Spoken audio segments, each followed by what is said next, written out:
Hi friends, welcome back to Satish YouTube channel. ఏంటిది పచ్చగా ఉంది, ఏంటి ఆకులు అని ఆలోచిస్తున్నారా? తోటకూరలా ఉంది కదండి అచ్చం. కానీ ఇది తోటకూర కాదండి. ఈ ఫ్లవర్స్ చూసారా ఎలా ఉన్నాయో? ఇదే వేరియేషన్ అండి. లేకపోతే ఇవి లేకపోతే తోటకూర అని అనుకుంటాం. ఈ ఆకు పేరు వచ్చేసి చెంచుల ఆకు అండి. చెంచుల కూర అంటారు. ఇవి ధాన్యం రెండు ఉంటాయి చూసారా, ఆ టైప్లో ఉంటాయండి. దీనికి దాన్ని బట్టే తెలుస్తుంది మనకి తోటకూరకి దీనికి ఉన్న వేరియేషన్. సేమ్ చూడడానికి చెట్టు తోటకూర చెట్టులానే ఉంటుందండి.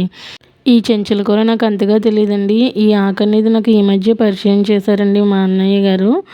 ఇది తోటల్లో ఎక్కువగా దొరుకుతుందంటండి. మనకి బజార్లో అమ్ముతారో లేదో నాకు అంతగా ఐడియా లేదండి. పల్లెటూరులో అక్కడక్కడ తోటల్లో మాత్రమే మొలుస్తుందటండి ఇది. ఈ ఆకుని బాయిల్ చేసుకుని అప్పుడు ఫ్రై చేసుకోవాలండి. దీనిలో ఉప్పు పసుపు వేసి ఒక హాఫ్ అన్ అవర్ పాటు పక్కన పెట్టేయాలండి వాటర్లో వేసి.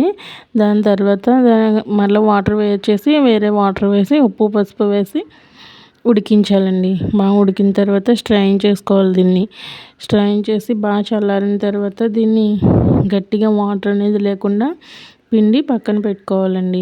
ఇది చల్లారాక మాత్రమే చేయాలండి. చాలా వాటర్ ఎక్కువగా వస్తుంది దీని నుండి.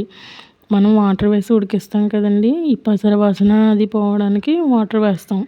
చాలా టేస్ట్గా ఉంటుంది. ఈ ఆకు అక్కడక్కడ ఎల్లో కలర్లో ఉంది, ఎందుకంటే నేను పసుపు వేయడం వల్ల అలా కనిపిస్తుందండి. గ్రీనేగానే ఉంటుంది మొత్తం అంతా, పసుపుని బట్టి ఆ కలర్ కనిపిస్తుంది.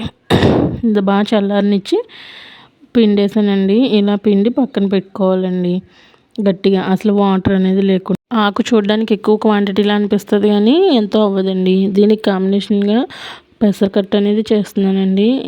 ఈ పెసరకట్టు అనేది ఒంటికి చలవ చేస్తుంది కదండి. టమాటో వేయడం వల్ల ఇంకాస్త టేస్ట్గా తినగలుగుతామని ఈ పెసరకట్టు అనేది కాంబినేషన్గా చూస్ చేసుకున్నానండి. ఒకవేళ ఆకుకూరలో ఏదైనా వేడి ఉంటుంది అని భయం వేసినా సరే, అటువంటి బ్యాలెన్స్ చేయడం కోసం అనేసి ఇలా ఒకటి చలవ చేసేది ఒకటి వేడి చేసేది చేసుకుంటే ప్రాబ్లం ఉండదండి మనకి. దానికోసమని ఇలా ఈరోజు నేను పెసరకట్టు చేశానండి. ఇప్పుడు మనం ఈ ఆకును ఫ్రై చేసుకుందాం. దీనికి ఆనియన్స్ కూడా వేసుకోవాలండి. ఆనియన్స్ కోసి పక్కన పెట్టుకోవాలి. ఒక ఆయిల్ హీట్ అయిన తర్వాత వెల్లుల్లి ఆనియన్స్ వేసి వేయించుకోవాలి. ఇందులోనే పచ్చిశనగపప్పు కూడా వేసి వేయించుకోవాలండి. నేను పచ్చిశనగపప్పు అనేది వేయడం మర్చిపోయాను, అందుకు లాస్ట్లో వేసానండి. ఇవి బ్రౌన్ కలర్ వచ్చే వరకు వేయించుకోవాలి. పసుపు కూడా వేసి ఎండుమిర్చి జీలకర్ర కరివేపాకు వేసి బాగా ఫ్రై అయ్యేలాగా ఫ్రై చేసుకోవాలండి. ఆనియన్ వేగితే ఫ్రై అయిపోయినట్టేనండి మొత్తం. ఈ పోపులు అనేవి వేగిపోయినాయండి. ఇప్పుడు మనం ముందుగా రెడీ చేసి పిండి పెట్టుకున్న ఉడికించిన ఆకుని వేసుకోవడమేనండి. ఇది సాల్ట్ అనేది యాడ్ చేయకూడదండి, ఎందుకంటే మనం సాల్ట్ వేసి ఉడికించాం కదండి, ఆ సాల్ట్ సరిపోతుంది చాలా వరకు. అందుకని ఇది కాస్త ఫ్రై అయిన తర్వాత మనం టేస్ట్ చూసి సాల్ట్ సరిపోకపోతే యాడ్ చేసుకోవాలండి. చూసారా, ఫ్రై ఒక 2 మినిట్స్ వేయితే సరిపోతుందండి. ఫ్రై అనేది రెడీ అయిపోతుంది. మంచి కలర్ఫుల్గా చూడడానికి తోటకూర ఫ్రైలా ఉన్నా కానీ టేస్ట్ అయితే అద్భుతం అండి.